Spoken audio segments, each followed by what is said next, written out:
오늘도 또 우리 또 수요 예배에 또 오신 여러분들을 환영하고 또 축복합니다.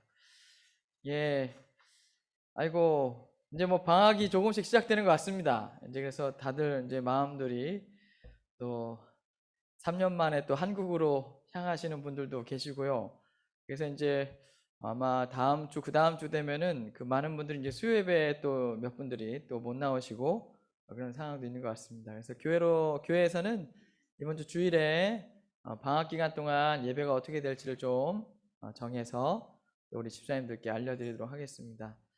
우리가 또 한국으로 들어가고 여러 일정들이 있지만 또 교회는 또 기도하는 집이고 하나님께 예배하는 곳이기 때문에 또 예배할 수 있는 분들을 위해서 또 예배의 자리를 잘 마련할 수 있도록 또 준비하도록 하겠습니다.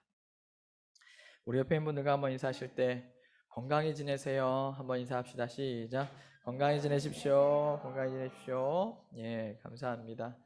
네, 우리 함께 찬송하겠습니다. 슬픈 마음 있는 사람 박수 치면서 찬양하겠습니다.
예수님의 이름이 여러분에게 소망이 되기를 소망합니다. 그렇습니다. 우리 일상 속에서 우리를 보듬으시고 우리를 만져주시는 성령님이 우리 우리와 함께 하십니다. 그 성령님의 도우심으로 여러분의 마음에 큰 담대함과 용기를 얻으시기를 소망합니다.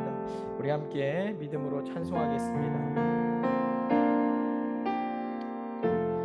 따스한 성령님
어떤 상황에서도 우리를 주님께서는 예배의 자리로 부르셨습니다.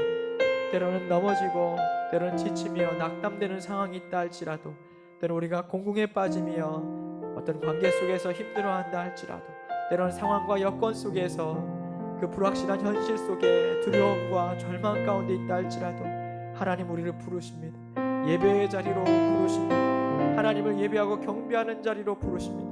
그리고 그곳 가운데 임재하시는 따뜻한 성령님의 만지심과 하나님의 도우심과 말씀의 확신으로 우리 가운데 함께 하십니다. 주여, 우리의 마음의 문을 열어주시고 우리의 심령의 문을 열어주셔서 우리가 오늘도 이 시간 하나님을 바라볼 수 있도록 도와주시옵소서.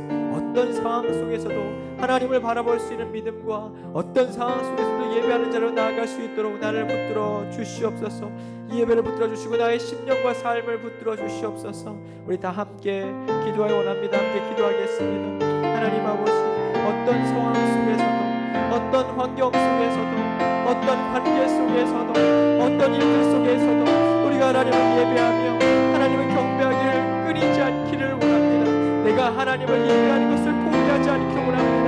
내가 하나님을 높이며 경배하며 찬양하는 것을 포기하지 않기 원합니다. 나를 부르시는 은혜의 자리, 나를 찾으시는 은혜의 자리, 나를 찾으셔서 나에게 힘 주시고 약속의 말씀을 주시며 따스한 성령님의 만지심과 붙으심 속에서 나를 회복시키시려는 바로 그 은혜의 자리, 그 예배의 자리를 우리가 포기하지 아니하고 우리가 그 어떤 상황 속에서도 하나님을 예배하고 우리 하나님을 바라보며 주님을 찬양하며 주님을 의지하며 기도하며 나아가기를 간구합니다. 오늘 시간 예배 가운데 나온 모든 주의 성도들을 축복하여 주시고 어떤 상황 속에서도 우리가 주님을 바라보기 원합니다. 하나님을 찬양하기 원합니다. 믿음으로 주님을 고백하기 원합니다. 우리의 심령과 마음과 삶을 붙들어 주시옵소서. 아버지, 성령께서 역사하여 주시옵소서. 때로는 우리의 고난의 자리가 우리의 믿음을 강건하게 세우는 자리요, 살아계신 하나님을 의지하는 자리가 됩니다. 주님께서는 그 고난의 자리를 때로는 바다처럼 넘어가게 하실 때가 있고, 때로는 우리의 손을 붙들고 이끌고 가실 때가 있으며, 때로는 우리의 등을 미시고 나아가게 하실 때가 있습니다. 하나님 아버지, 그 고난의 자리에서 우리의 시선이 주님을 바라볼 수 있도록 도와주시옵소서. 내가 주님만 의지할 수 있도록 도와주시옵소서. 우리가 믿음의 고백으로 이 찬송을 하나님 앞에 드리기를 원합니다. 내게 허락하신 시련을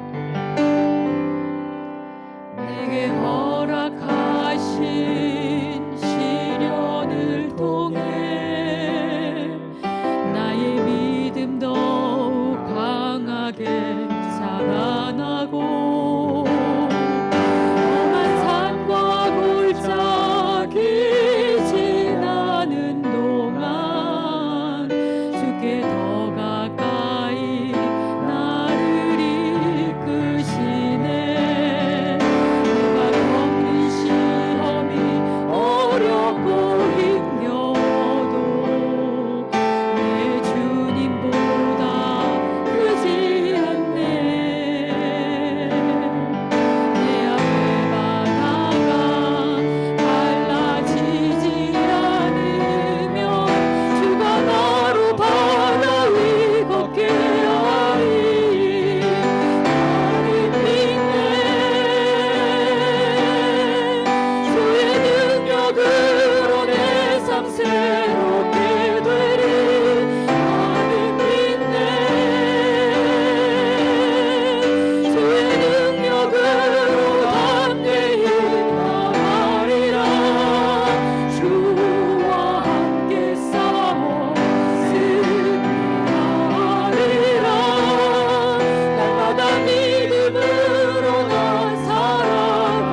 날마다 믿음으로 나 살아가리. 한 번 더 고백합시다. 날마다 믿음으로 나 살아가리. 아멘. 우리 한 번 더 기도할 때에는 우리 교회 육신과 몸이 아프신 연약한 지체들을 위해서 함께 기도하기 원합니다. 그 무엇보다도 육신의 질병은 또 하나의 우리 인생 가운데 큰 시련입니다. 그 시련을 감당하는 그들이 날마다 믿음으로 주님을 바라보며 흔들리지 않은 믿음으로 그 길을 견고하고 담대히 서서 끝까지 걸어갈 수 있도록 도와주시고, 우리 귀한 성도들의 삶 가운데 육신 가운데 치유와 회복의 길을 우리 하나님 허락해 주시기를 간절히 원합니다. 또 한 가지, 또 심하늘 자매가 오늘도 하루를 그 영혼에게 하루에 하나님께서 주어주셨는데, 하나님 오늘도 그 영혼에게 새로운 치유의 길, 회복의 길이 열리는 날이 될 수 있도록 도와주시고, 함께 어머니와 함께 기도하며 담대하게 설 수 있도록 주여 도와주시옵소서. 우리 함께 기도하기 원합니다. 다 함께 기도하시겠습니다. 하나님 아버지, 그렇습니다. 우리 교회 가운데 아버지 죽음을 바라보는 심령들이 있습니다. 여러 가지 육신의 고통과 아픔과 질병 속에서 하나님 앞에 기도하며 주의 성도들을 붙들어 주시기를 우리 하나님 아버지, 우리는 너무도 연약합니다. 우리 너무도 연약합니다. 때로는 우리의 연약함과 우리의 한계 가운데서 아무것도 할 수 없음을 고백하며 하나님 앞에 나아갈 때가 있습니다. 주여 하나님 도와주셔서 바로 그때가 우리 하나님 아버지 일하시고 역사하실 때에 들으사오니 우리를 불쌍히 여기시고 우리를 긍휼히 여기시고 하나님의 은혜가 우리 가운데 임하여지는 하루가 되길 원합니다. 우리 교회 가운데 몸이 아프신 성도님들, 우리 영광원님의 하나님 아버지 도와주시고, 하나님 아버지 우리 하나님 하나님 원사님 육신의 강건함과 그 심장과 심장의 혈관들을 주께서 지켜주시며 강복케 하시며 역사하시며 하나님 아버지 주여 하나님 아버지 하나님 들어주시고 하나님 갑상선과 모든 것을 주께서 치유해 주시고, 또 하나님 아버지 하나님께 역사해 주시고 이 집사님 하나님 갑상선을 치유하시고 역사해 주시고, 아버지 하나님 아스카라스키다 이사사님 이 집사 가운데 어려움이 주의 성령께서 들어주시고 여러 가지 심령의 아픔과 심령 가운데 마음 가운데 있어 고독 구토하는 심령들을 붙들어주시옵소서. 특별히 하늘 자매를 붙들어주시고 오늘 귀한 자매가 하나님 의지하기 원합니다. 하나님을 바라보기 원합니다. 아버지 김사 집사님과 함께하는 귀한 자매가 하나님을 바라보게 도와주시고 굳건한 믿음을 도와주시고 그들이 하나님께서 위로해 주시고 오늘도 하나님 놀라운 위로가 전해지는 날이 될 수 있도록 주여 도와주시고 인도하여 주시옵소서.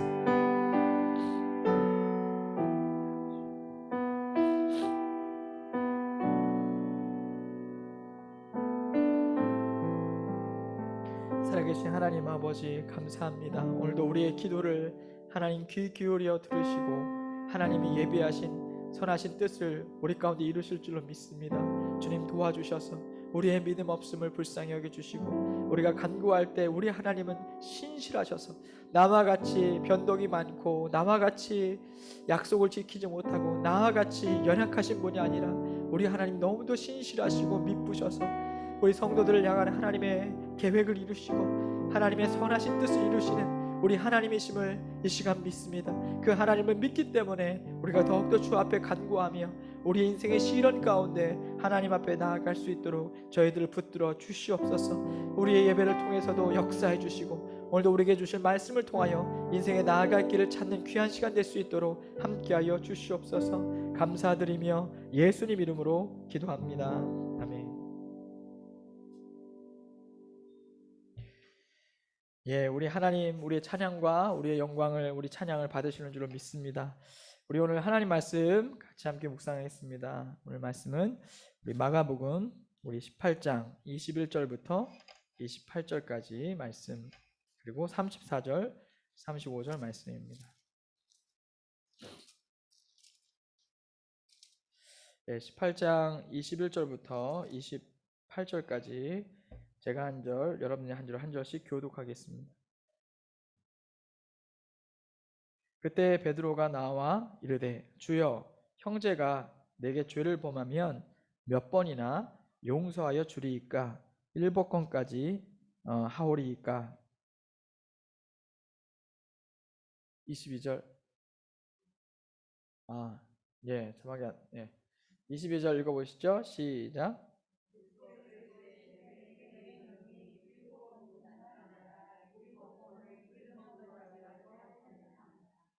그러므로 천국은 그 종들과 결산하려 하던 어떤 임금과 같으니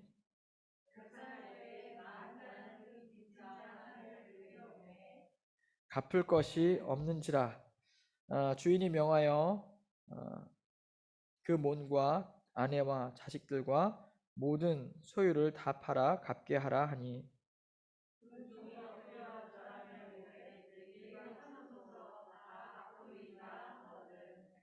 그 종의 주인이 불쌍히 여겨 놓아 보내며 그 빚을 탕감하여 주었더니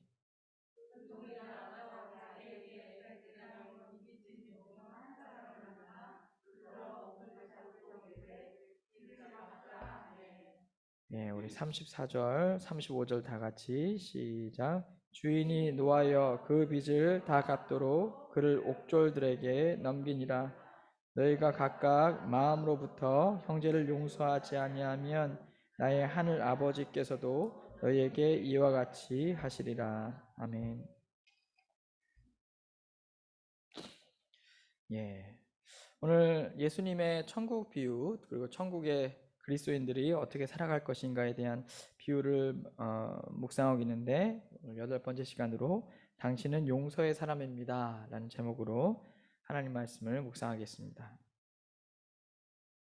우리가 잘 알고 있는 Amazing Grace, 은혜 하면은 떠오르는 찬송이 있죠. 나 같은 죄인 살리신 주 은혜 놀라와 잃었던 생명 찾았고 광명을 얻었네. 참 그 찬송은 이게 들을 때마다 너무 좋아요. 그래서 여러 버전들이 많이 있잖아요. 그래서 정식 클래식한 버전도 있고 미국의 R&B 스타일의 막 이렇게 리드미컬한 그런 것도 있고 여러 버전들이 많이 있죠. 예. 이거 사실은 그 존 뉴턴 목사님이 찬송을 지은 것도 참 큰 의미가 있죠. 왜냐하면 한때는 노예 무역선 선장이었다가 회심하고 예수님의 그 십자가의 복음의 은혜를 경험하고 자기가 큰 죄인이라는 것을 깨달았죠. 야, 난 정말 하나님 앞에 정말 얼굴도 들 수 없는 너무 큰 죄인이다. 내가 어떻게 인간을 사냥해가지고 갖다 내다 팔까? 큰 죄인이죠. 진짜 큰 죄인입니다. 하나님께서 그를 십자가의 복음 가운데 죄인임을 깨닫게 하시고 용서해 주신 것이죠. 회심하게 하신 것이죠. 그래서 그 죄를 회심하고 나서 그리고 어떻게 합니까? 이제 완전히 다른 삶을 살게 되죠. 그래서 여러분 존 뉴턴 목사님이 성경 공부를 많이 하셨어요. 그래가지고 이제 여러 사람들이 그 목사님한테 말씀을 배우려고 많이 왔어요. 그 중에 젊은 정치가 윌리엄 윌버포스라는 사람도 있어요. 여러분 아시겠지만 이 윌리엄 윌버포스라는 사람은 신앙이 아주 좋았어요. 근데 이제 존 뉴턴을 만나고 정말 그의 영혼이 큰 비전을 얻었어요. 뭐냐면 존 뉴턴 목사님이 성경을 가르치면서 했던 말씀 중에 한 가지가 뭐냐면 노예 무역 제도는 죄다. 하나님이 기뻐하시지 않는 것이다. 그 당시 영국에서 대영 제국, 영국이 그 해상의 패권을 장악하고 있었을 때 그때 이 영국이 아주 많은 국가적 수입원이 있었다면 그게 바로 노예 무역이었습니다. 그러니까 이제 아프리카 대륙 가가지고 이 큰 함선을 가지고 그래서 노예가 아니라 흑인들을 잡아다가 다른 대륙에 내다 판 것이죠. 그것으로 돈 번 나라가 이 신사의 나라라는 영국이라는 거 아닙니까? 그렇죠? 그래서 이제 그 존 뉴턴이 회심하고 나서 이건 분명한 죄다라는 것을 많은 사람들이 가르쳤는데 이것이 마음에 꽂힌 사람이 있어요. 그게 바로 윌리엄 윌버포스였습니다. 그는 정치가가 되어서 자기 인생의 한 가지 꿈, 그게 뭘까요? 노예 무역 폐지. 그래가지고 이제 그가 정치가가 되어가지고 그의 정치 인생 평생의 한 게 뭡니까? 노예 무역 폐지 법안을 만든 겁니다. 미국에는 아브라함 링컨 대통령이 있다면 영국에는 윌리엄 윌버포스라는 사람이 있어요. 그로 말미암아 평생에 노예무역 폐지 막 발언하고 입법하고 반대자들을 회유하고 만나고 그랬는데도 잘 안 되는 거예요. 워낙 그게 큰 사업이니까. 지금도 미국 가면 총기 규제가 제대로 됩니까? 안 돼요. 그 로비스트들이 이게 어마어마하게 지금 공화당을 로비하고 있지 않습니까? 안 된단 말이에요. 근데 이 노예무역 하는 사람들이 얼마나 많은 힘이 있겠어요. 그의 평생의 일을 했는데 결국은 그가 죽기 얼마 전 하나님의 은혜로 노예무역 제도가 폐지가 됐습니다. 입법이 된 거예요. 폐지가 되고 자유가 선포된 거죠. 누가 했습니까? 크리스찬 정치가. 윌리엄 윌버포스가 한 겁니다. 누구의 제자입니까? 존 뉴턴이죠. 여기에 흐르는 가장 중요한 게 있습니다. 그게 뭡니까? 은혜라는 거예요. 은혜. 이 비전을 갖게 된 것은 나 같은 죄인, 정말 갚을 수 없는 나 같은 죄인을 하나님께서 구원해 주셨는데 내가 어떻게 그런 더러운 일에 쓰일 수가 있겠습니까? 하면서 사회를 변화시키고자 하는 그 열정, 그것을 통해서 영국 사회가 변화되기 시작한 것이죠. 그것이 은혜의 능력입니다. 여러분, 우리가 은혜라는 것을 많이 고백합니다. 은혜. 자, 은혜가 무슨 뜻인가요? 우리가 말씀을 통해서 많이 공부를 했죠. 은혜가 뭡니까? 받을 자격이 없는 자에게 주시는 하나님의 사랑, 하나님의 선물, 그것이 뭐다? 은혜다. 다시 한번 따라 볼까요? 받을 자격이 없는 사람에게 주어지는 하나님의 사랑과 하나님의 선물입니다. 그것이 바로 은혜죠. 받을 자격이 없는. 존 뉴턴 봐요. 받을 자격이 없잖아요. 근데 그에게 하나님이 은혜로 구원을 주신 거 아닙니까? 이게 바로 은혜인 것이죠. 자, 우리는 은혜로 구원을 받았고 은혜로 하나님의 자녀가 되는 선물을 받게 된 것이죠. 그게 은혜입니다. 자, 그렇다면 그 은혜를 체험한 사람이 어떤 삶을 살아가야 될까요? 받을 자격이 없는 내가 용서받았고, 그죠? 받을 자격이 없는 내가 사랑을 받았고, 그럼 어떻게 살아야 돼요? 우리도 그 용서와 그 사랑을 받았으니 어떻게 해요? 용서하고 사랑해야죠. 그죠? 받았으니 흘려보내는 것, 그것이 아름다운 삶입니다. 그래서 하나님께 은혜를 받은 사람은 용서의 삶을 살아야 한다 하는 것이죠. 자, 오늘 말씀이 가르치는 것이 그것입니다. 우리는 구원받은 천국의 백성이 되었는데, 그리스도인이 되었는데 어떤 삶의 모습을 가져야 될까? 예, 천국 비유를 통해서 쭉 말씀을 나누고 있죠. 오늘은 뭡니까? 용서하는 삶이다 하는 것이에요. 용서하는 삶. 자, 그것을 오늘 특별히, 오늘 비유는 뭡니까? 용서할 줄 모르는 종의 비유. 예, 용서할 줄 모르는 종의 비유. 이 비유를 통해서 자, 왜 우리 그리스도인들의 삶이 용서하는 삶이 되어야 될까? 우리가 한번 나눠보면 좋겠습니다. 자, 오늘 이 비유에는 베드로의 질문을 통해서 시작됩니다. 마태복음 18장 21절 같이 한번 읽어보시죠. 시작. 그때 베드로가 나와 이르되 주여, 형제가 내게 죄를 범하면 몇 번이나 용서하여 주리이까? 7번까지 하오리이까? 아멘. 예, 우리가 베드로가 뜬금없이 왜 이런 질문을 했는지 모르겠지만 그래도 베드로의 성정을 봤을 때 뭔가 자랑하고 싶어서 했던 것 같아요. 나는 7번까지 용서할 수 있다, 뭐 이런 거잖아요, 그죠? 자, 그래서 주님, 도대체 사람을 몇 번 용서해 주면 되겠습니까? 라는 거죠. 자, 그 당시 사람들은, 바리새인들은 2번의 용서를 가르쳤습니다. 사람이 죄를 범하면 2번은 용서해 주라. 자, 랍비들은 3번의 용서를 가르쳐 주었습니다. 적어도 3번은 용서하라 라는 것이죠. 자, 그럼 베드로는 지금 몇 번이라는 거예요? 7번. 이야, 바리새인과 랍비보다 더 자신을 의롭게 보이기 위해서 7번 정도 용서해 주면 되나요? 이렇게 이제 베드로가 이야기를 한 것이죠. 아마 베드로는 7번 하면 최고의 용서라고 생각했던 것 같아요. 더군다나 7은 뭡니까? 완전한 숫자처럼 여겨지는 것이죠.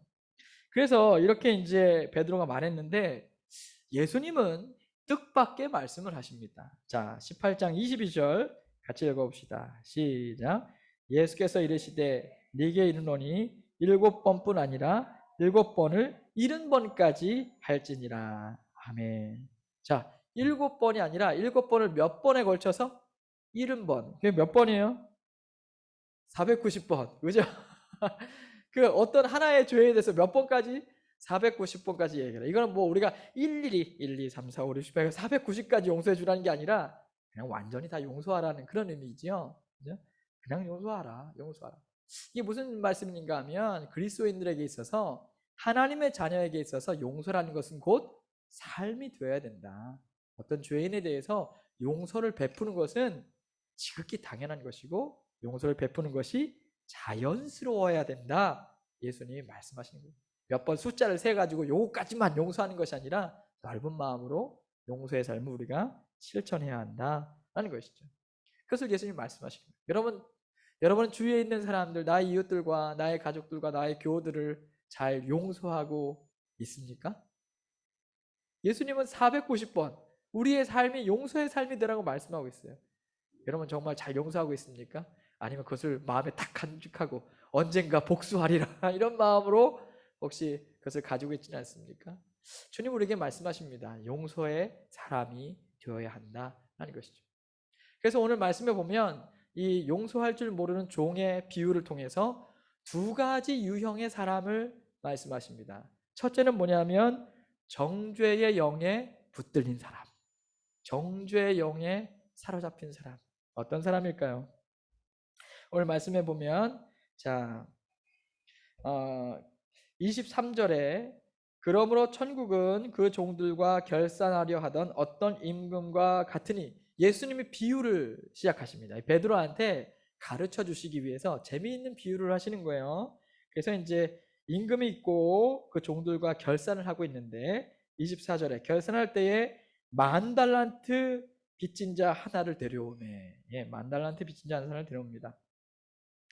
여러분 10,000달란트가 얼마나 될까요? 그 임금에게 10,000달란트를 빚졌어요. 자, 1달란트는 노동자의 금 1달란트가 노동자의 16년치 월급이라고 합니다. 자, 금 1달란트가 노동자의 16년치 월급이에요. 자, 그럼 10,000달란트는 얼마예요? 1만 16년 곱하기 1만 16만 년 16만 년의 월급 어마어마한 거 아니에요? 조단이 될 것 같아요. 어마어마하지 않습니까? 16만 년치. 이건 뭐 상상할 수 없는 돈이고 감히 이 사람이 갚을 수 없는 돈이에요. 그렇지 않습니까? 그런 어마어마한 금액을 빚진 거예요. 근데 놀라운 것은 이것을 임금님이 어떻게 해주셨습니까? 일시에 다 탕감해 준 겁니다. 탕감해 줬어요. 우리가 오늘 말씀 27절을 같이 한번 읽어보겠습니다. 18장 27절 시작. 그 종의 주인이 불쌍히 여겨 놓아 보내며 그 빚을 탕감하여 주었더니, 와 할렐루야, 얼마나 기뻤을까요? 여러분도 한번 생각해 보세요. 여러분이 국민은행에서 대출을 받았는데 죄송해요, 국민은행 나가지고 대출을 받단 말이에요. 제가 예전에 국민은행 때문에 너무 힘들어가지고 있었는데, 물론 제가 한 게 아니라 우리 아버지가 빚을 져가지고 대신 갚았는데 전화가 독촉 전화 2만 전화가 아니고 그냥 막 그래가지고 제가 내가 갚아드릴게요. 딱 갚았는데 그때부터 전화가 안 오니까 이게 얼마나 기쁜지 그죠? 그거 뭐 얼마 되지 않은 거 탕감받는 것도 너무 기쁜데 이건 뭐예요? 이거는 왕이 스스로 좋아. 너 이거 갚을 수 없잖아. 내가 다 탕감해 줄게. 야, 이거는 얼마나 대단한, 나 자유 얻었네, 너 자유 얻었네. 엄청난 자유, 기쁨 아니겠습니까? 그런 은혜를 누리게 된 거예요. 은혜죠, 은혜인 거예요. 여러분 여기 나오는 단어를 한번 생각해 볼까요? 그 종의 주인이 불쌍히 여겨 놓아 보내며 빚을 탕감하여 주었다. 자, 뭐예요? 불쌍히 놓아 탕감. 불쌍히 놓아 탕감. 여러분 여기에 그리스도의 복음이 다 있습니다. 뭡니까? 우리는 하나님 앞에 갚을 수 없는 죄, 그죠? 아무것도 갚을 수 없는, 아무리 해도 갚을 수 없는 어마어마한 죄를 지은 사람이 우리예요. 그럼 우리가 주님의 십자가 앞에 나아가 엎드립니다. 그죠? 십자가 앞에 나아가요. 그때 우리 하나님 우리를 어떻게 보십니까? 불쌍히 여기시고 그 죄로부터 노임받게 하기 위해 어떻게 하십니까? 주님 우리의 죄를 탕감, 용서해 주시는 겁니다. 불쌍히 놓아 탕감. 불쌍히 여겨 죄로부터 노임받게 하기 위해 십자가의 보혈로 용서해 주시는 것이 그리스도의 복음, 하나님의 은혜죠. 그래서 하나님 우리를, 죄인이 하나님 앞에 나올 때, 진실하게 회개하고 나올 때 하나님 우리를 내치지 않으십니다. 우리를 받아주시고 불쌍히 여기사 우리를 용서해 주시는 하나님의 은혜, 그것이 바로 십자가의 은혜인 것입니다. 여러분 그 은혜를, 그 용서의 은혜를 여러분과 제가 받은 줄로 믿습니다. 아멘. 우리가 십자가 앞에서 그 은혜를 받은 거잖아요. 우리 불쌍히 여기사 죄로부터 노임받게 하시고 죄를 용서해 주신, 탕감해 주신 하나님, 얼마나 감사해요. 얼마나 감사해요. 우리가 얼마나 자유해요. 그죠? 얼마나 기뻐요. 이게 우리의 삶인 거예요. 큰 축복을 받았어요. 은혜로 말미암아.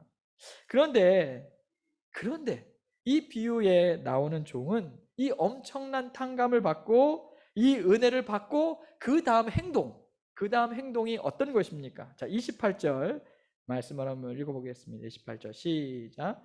그 종이 나가서 자기에게 100데나리온 빚진 동료 한 사람을 만나 붙들어 목을 잡고 이르되 빚을 갚으라 하매. 아멘.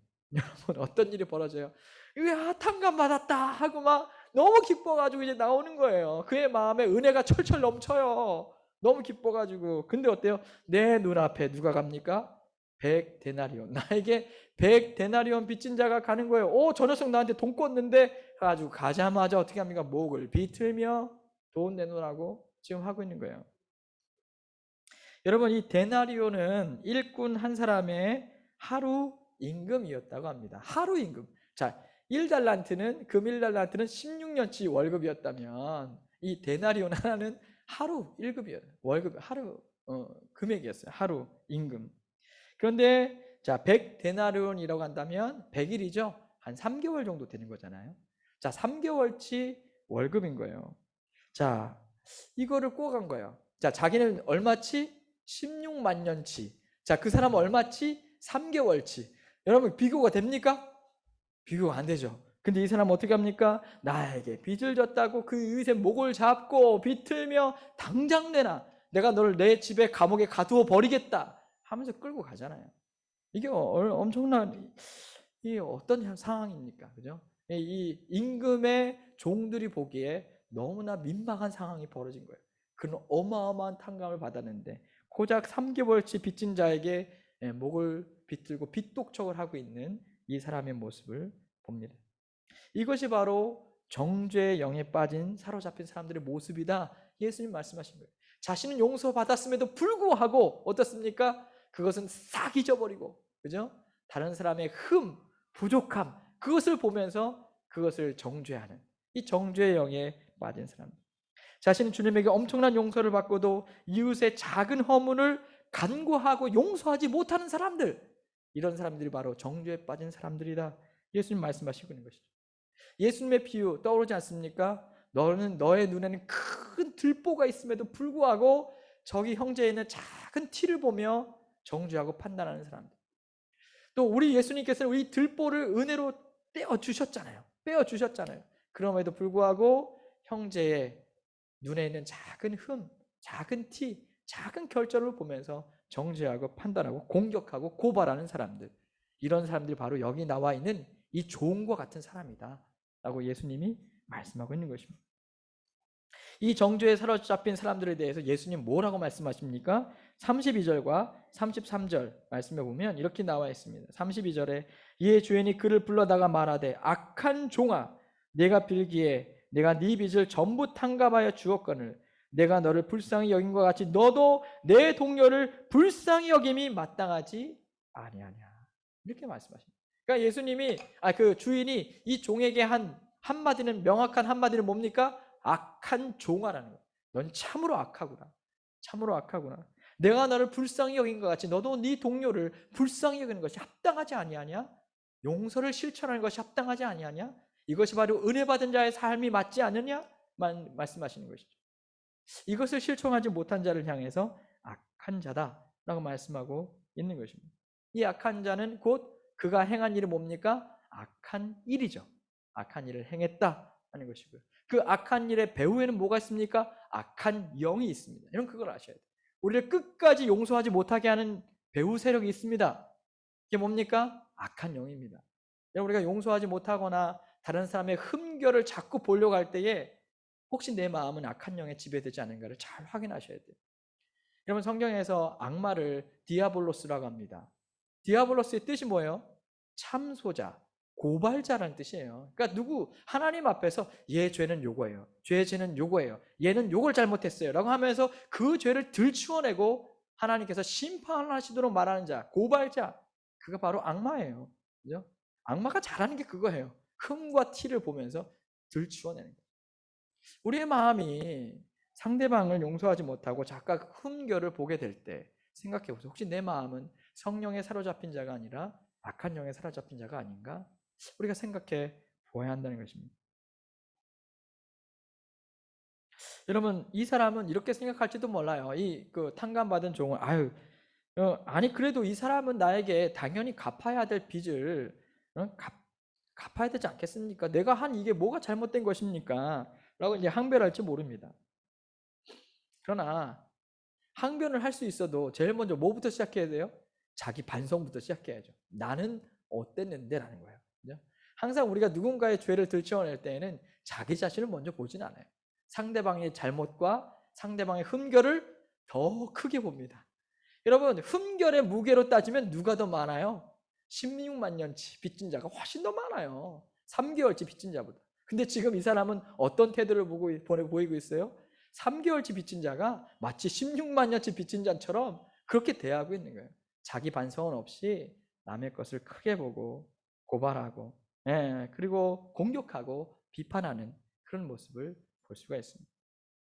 저는 요새 우리 사회가 분열되고 우리 공동체가 분열되는 것 중에 한 가지가 이 카톡이라든지 이 SNS 문화가 너무 안 좋다고 생각이 됩니다. 혹시 여러분 가운데 이 소속된 카톡이나 SNS에 있어서 이 정죄의 영이 넘치는 거, 그죠? 정죄의 영이 넘치는 그런 카톡방이나 단체방은 나오는 게 좋아요. 우리의 영혼이 거기에 사로잡혀서 묶여서 정말 거기에 막 묶여가지고 흠결만 끄집어내려고 하지, 그죠? 때로는 어떤 보여지는 작은 것을 침소봉대 크게 과장해서 이야기할 때가 있습니다. 어떨 때는 이웃에게 없는 것조차 마치 있는 것처럼 만들어서 그 사람을 고발하고 또 비판하는 경우도 있습니다. 여러분, 그래가지고 마치 자기의 의의를 드러내는 것처럼 남의 흠결을 드러내는 사람들이 있습니다. 이거는 하나님이 기뻐하시지 않는 악한 행동입니다. 악한 종아라는 거예요. 자, 이건 하나님 기뻐하시지 않는 것입니다. 만약에 이런 여러분 그 SNS가 있다면 당장 탈퇴하십시오. 여러분의 영혼에 절대로 유익이 되지 않습니다. 절대로 유익이 되지 않아요. 이런 자들을 향하여 주님은 어떻게 행하십니까? 34절 말씀을 같이 한번 읽어보겠습니다. 34절 다 같이 시작. 주인이 노하여 그 빚을 다 갚도록 그 옥졸들에게 넘기니라. 35절 시작. 너희가 각각 마음으로부터 형제를 용서하지 아니하면 나의 하늘 아버지께서도 너희에게 이와 같이 하시리라. 아멘. 여러분, 우리 하나님 우리 주인이 어떻게 한답니까? 노하신다는 겁니다. 노하신다는 거. 우리 하나님, 우리가 형제를 용서하지 않으면 어떻게 될까요? 노하신다고요. 야, 내가 너를 이렇게 용서해줬는데 너는 형제의 그 티를 보고 그렇게 화를 내? 안 되겠네? 하면서 하나님도 노하신다는 거예요. 그죠? 그래서 급기야 어떤 말씀 주냐면, 야, 형제를 용서하지 않으면 나의 하늘 아버지께서도 너희를 용서하지 아니하시리라. 하나님 우리를 용서하지 않으실 수도 있다. 이렇게 용서의 은혜를 거두실 수도 있다. 우리 예수님 여기까지 말씀하신 거예요. 그리고 34절에 보면은 그 빚을 다 갚도록 그 옥졸들에게 넘기리라. 이 말씀을 보면 참 의미가 있는데, 그 옥졸들에 넘긴다라는 말이 헬라어 원어를 보면 옥에서 고문을 당한다라는 의미로 되어 있습니다. 옥졸들에게 넘겨준다. 넘겨주면 어떻게 될까요? 그 옥에서 고통과 고문을 당한다라는 의미가 담겨 있습니다. 그러니까 용서하지 못하고 미움과 정죄의 영에 사로잡힌 사람들은 마치 감옥에 갇혀 고문을 당하는 것처럼 고통과 어려움을 겪게 될 것이다 라고 말씀하고 있죠. 그러니까 그 마음과 삶이 감옥에 갇힌 것처럼 지옥처럼 변할 것이다 말씀하시는 겁니다. 여러분, 용서하지 않는 사람의 대부분의 마음은 뭐에 지금 충만해요? 정죄, 미움, 분노, 그죠? 혈기 이런 거로 지금 충만한 거예요. 그럼 그것이 자기 자신을 망칠 겁니다. 그것이 자기의 마음과 생각을 망칠 것이고, 그것이 자신의 관계와 사회생활을 결국은 망칠 것입니다. 자기의 분노와 정죄의 감옥에 갇혀서 자유하지 못한 자들은 거기에서 그의 인생과 삶과 마음이 감옥에 갇힌 것처럼 망가질 것이다. 우리 예수님이 말씀하고 있는 것이죠. 얼마나 두려운 것입니다. 하나님께로부터도 용서받지 못할 뿐만 아니라 자기 자신도 스스로 감옥에 갇히게 만들어서 그 분노에서 헤어나지 못하게 하는 그런 심판이 그에게 있다는 것이죠. 얼마나 불행해요. 여러분, 그런 사람들의 끝은 정말 좋지가 않습니다. 그렇지 않습니까? 얼마나 인생 행복한 것도 많은데 막 그런 감정에 막 북받쳐서 산다고 생각해 보세요. 얼마나 불행한 삶이에요. 그죠? 그런 인생이 될 것이다 말씀하고 있는 것이죠. 자, 이것이 바로 정죄의 영에 사로잡힌 사람의 모습입니다. 그렇다면 마지막으로 이에 반대로 은혜의 영에 사로잡힌 사람은 어떻게 될까요? 은혜의 영에 사로잡힌 사람. 자, 자, 오늘 22절 말씀을 처음 말씀을 다시 한번 봅시다. 22절. 자, 22절 읽어봅시다. 시작. 예수께서 이르시되 내게 이르노니 7번뿐 아니라 7번을 70번까지라도 할지니라. 아멘. 자, 예수님은 용서를 했으면 좋겠구나. 용서를 하면 좋겠구나. 우리 함께 용서로 하도록 하자. 이렇게 권유형으로 하지 않았죠? 어떻게 말씀하셨습니까? 7번, 70번씩 하라. 하라는 뭡니까? 명령형입니다. 명령하셨어요. 예수님은 우리에게 용서를 권유하신 것이 아니라 용서를 명령하셨습니다. 너희는 용서하는 사람이 되어야 한다. 이거 말씀하신 것이죠. 네.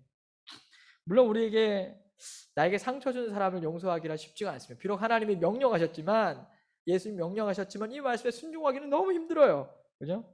네. 그러나 우리가 지금 당장 내 마음과 감정은 용서하기가 힘들지만 나에게 상처 주고 힘든 사람, 점과 흠이 있는 사람을 지금 나는 내 감정적으로는 용서하기는 힘들지만 결국 궁극적인 결과와 목적은 어디로 가야 한다? 용서를 향해 가야 한다는 거예요. 그죠? 지금은 내 마음의 감정적인 상태가 어렵지만 어떻게 돼? 결과는 어떻게 바라봐야 된다? 하나님, 용서할 수 있는 길을 열어주세요. 용서할 수 있도록 도와주세요. 우리의 결과는 어떻게 된다? 용서로 가야 한다라는 것입니다. 그래서 이 말씀을 우리가 기억하고 순종해야 되는 것이죠. 자, 그렇다면 베드로가 이걸 묻고 싶었을 거예요. 예수님, 어떻게 그게 가능해요? 어떻게 그게 가능해요? 라는 것이죠. 네. 그 대답이 뭘까요? 그 대답이 뭘까? 어떻게 이게 가능할까요? 7번씩 70번. 그죠? 우리가 용서의 삶을 명령대로 순종하며 사는 거 어떻게 가능할까요? 그래서 주신 비유가 뭡니까? 1만 달란트 빚진 종의 비유를 주신 거예요. 그래서 이 비유를 주신 거예요. 이 종이 무엇을 깨닫지 못했습니까? 자기가 은혜 받은 자라는 것을 잊어버렸어요. 그럼 반대로 이 종이 제자들과 우리에게 주시는 가장 중요한 핵심 포인트는 뭡니까? 받은 은혜를 기억하라는 거예요. 받은 은혜를 기억하라. 1만 달란트 탕감을 받았다면 그 받은 은혜가 어마어마하다는 것을 늘 간직하고 살라는 것이에요. 바로 이것이 포인트입니다. 그것을 가진 사람이, 은혜를 간직한 사람이 어떻게 합니까? 의지적으로 순종의 자리로 나아갈 수가 있다는 것이죠. 그럼 어떻게 됩니까? 나의 감정도 점점 변화될 수가 있다는 것입니다. 예전에 한 분이 그런 말씀을 하신 적이 있는데 자기가 아내랑 너무 싸웠대요. 그냥 대판 싸워가지고 너무 화가 나는 거예요. 너무 화가 나가지고 이제 그냥 에이 하고 남자들이 잘하는 게 뭡니까? 문을 쾅 닫고 나가는 거죠. 문을 쾅 닫고 이제 밖으로 나갔습니다. 나가지고 뭐 어디 갈까 하다가 이분이 뭐 갈증이 있어서 마트에 갔어요. 마트에 가지고 뭘 살까 하다가 이런저런 물건들을 사고 있는데 갑자기 아내가 좋아하는 커피가 눈에 딱 띄는 겁니다. 에이 하고 이렇게 지나치고 있는데 에이 하고 지나치는데 마음에 그런 마음이 드는 거예요. 말씀 묵상한 것도 생각나고 이런 마음을 갖고 오래 살면 안 되는데 어떻게 하죠 주님? 뭐 이런 마음도 있는 거예요. 그래가지고 어떻게 할까 하다가 에이 하고 이제 그 커피를 샀어요. 에이 하고 샀어요. 물론 그 감정은 여전히 감정이 누그러들지 않아요. 에이 하고 샀어요. 사가지고 이제 어떻게 합니까? 집에 가지고 그냥 식탁에 탁 놓고 여보 마셔 하고 들어간 거예요. 들어갔는데 왠지 모르게 내가 아내를 위해서 뭔가를 하고 했다는 것이 마음 가운데 와닿는 거예요. 그래서 점점점 이런 미움과 분노의 감정이 좀 누그러들고 그 일에 대해서 아내랑 좀 여유로운 마음을 가지고 대화할 수 있었다. 라고 이제 간증을 했던 한 형제분이 떠오르게 됩니다. 그것처럼 우리가 감정적으로는 처음 어렵지만 뭘 기억하라? 하나님의 은혜를 기억하라. 내가 참 큰 은혜를 받은 사람이고 나도 흠결이 너무 많은 사람인데 하나님 날 용서해 주셨다. 그러면 내가 적어도 주님의 명령에 순종해야지. 순종으로 나아가는 거예요. 그죠? 그럴 때에 하나님께서는 놀랍도록 성령께서 우리의 마음, 우리의 심령에 있는 상처받은 마음, 미워하는 마음, 상대방의 흠결을 많이 부풀려 보는 마음, 이런 것들을 진정시켜 주세요. 성령님께서. 그죠? 그래서 우리가 결국은 형제를 용서할 수 있도록 도와주시는 것입니다. 그래서 오늘 이 비유의 핵심 뭡니까? 기억하라는 거예요. 우리가 은혜 받았음을 기억하라. 그리고 순종해 보라. 라고 예수님이 말씀하시는 것입니다. 그것이 바로 은혜의 영에 사로잡힌 사람의 모습이다. 라는 것이죠. 한 가지 이야기를 드리고 오늘 설교를 마치겠습니다. 이런 용서를 실천한 분이 있다면 네덜란드의 성숙한 권사님이신 코리텐 붐 여사님을 우리가 알 수가 있겠죠. 예, 이 코리텐 붐 여사님은 그 나치 제2차 세계대전 때 나치 경찰에게 체포됐습니다. 왜냐하면 이분이 신앙인이었기 때문에 네덜란드인이었는데 뭡니까? 유대인들이 고통받는 걸 볼 수가 없는 거예요. 어떻게 해요? 숨겨줬어요. 그랬더니 나치가 어떻게 합니까? 유태인뿐만 아니라 이 숨겨진 사람까지도 잡아갔습니다. 그래서 수용소에 갇히게 되었죠. 이 일가족이 다 갇히게 된 거예요. 얼마나 참혹하고 얼마나 힘들었을까요? 그곳에서 자기 언니도 오빠도 가족들도 잃어버리게 됩니다. 2차 세계대전이 종료가 되고 감옥에서 나오게 돼요. 하나님의 은혜로 이 감옥 가운데서 구원해 주시고 또 하나님께서 그 감옥의 고통들을 이겨내게 하신 것을 간증하고 다니셨어요. 그러니까 네덜란드 분이셨지만 독일 곳곳을 다니며 예수님을 증거하고 간증을 하셨어요.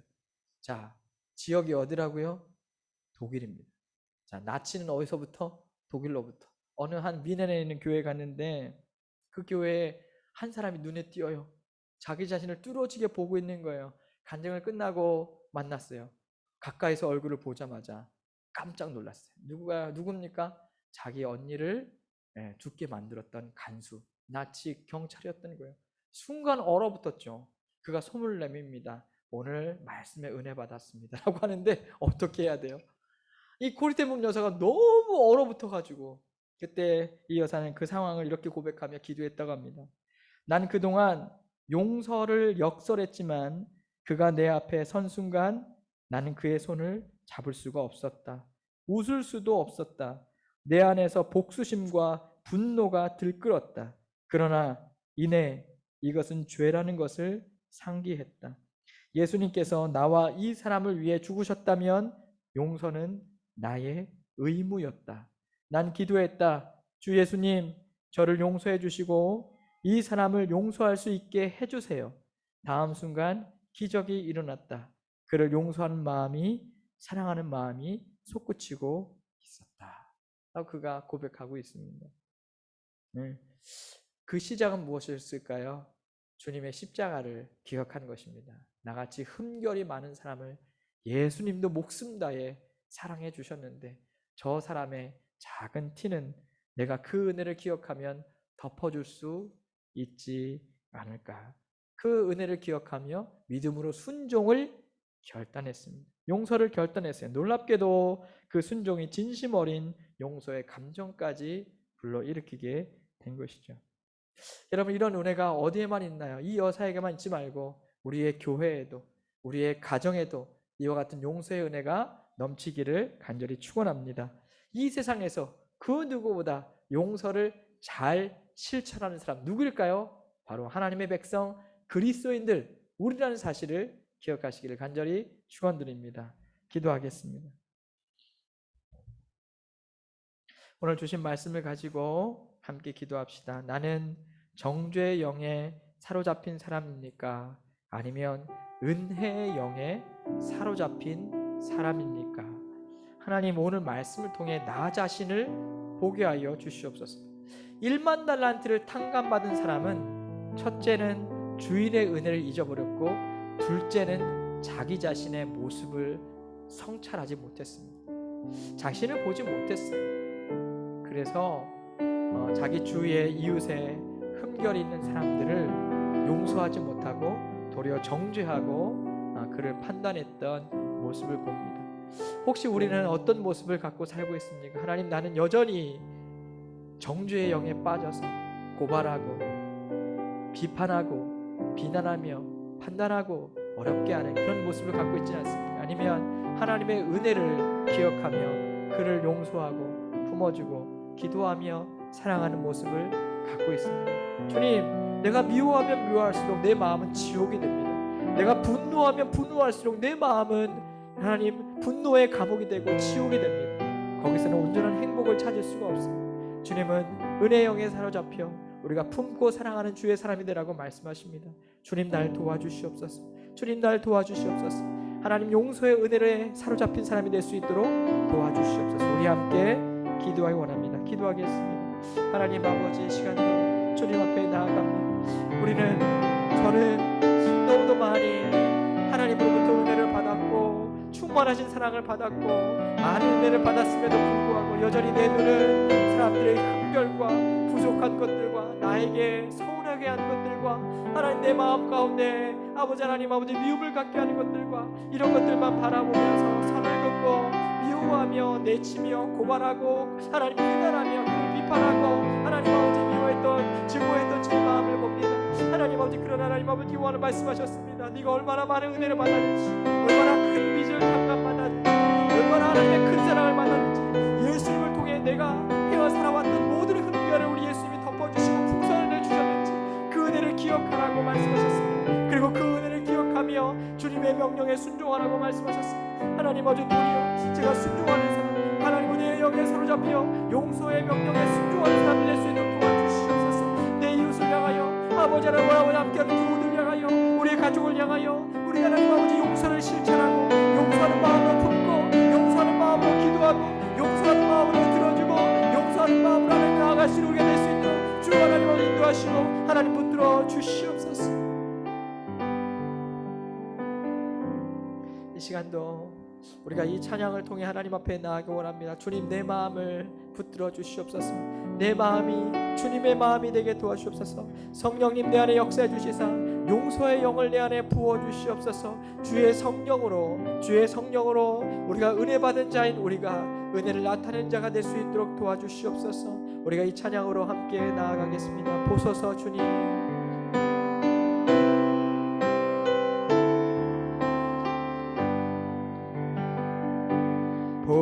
보소서 주님, 나의 마음은 선한 것 하나 없습니다. 그러나 내 모든 것 주께 드립니다. 사랑으로 안으시고 날 새롭게 하소서. 주님, 보소서 주님, 나의 마음은 선한 것 하나 없습니다.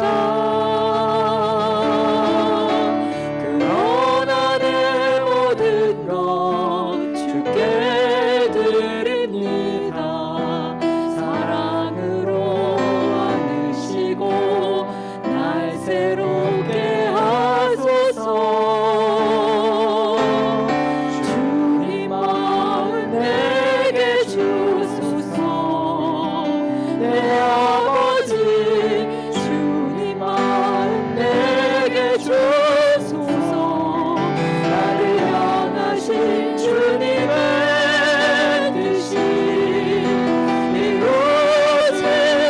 이루어지도록 주님 마음 내게 주소서. 내게 사랑을 가르치소서. 당신의 마음으로 용서하게 하소서. 주의 성령 내게 채우사 주의 길 가게 하소서. 주님, 당신 마음 주소서. 주의 성령 내게 채우사 주의 길 가게 하소서. 주님, 당신 마음 주소서. 주님 마음 내게 주소서. 내 아버지, 주님 마음 내게 주소서. 나를 향하신 주님의 뜻이 이루어지도록 주님 마음 내게 주소서. 주님, 그렇습니다. 주님의 마음을 내게 허락하여 주시옵소서.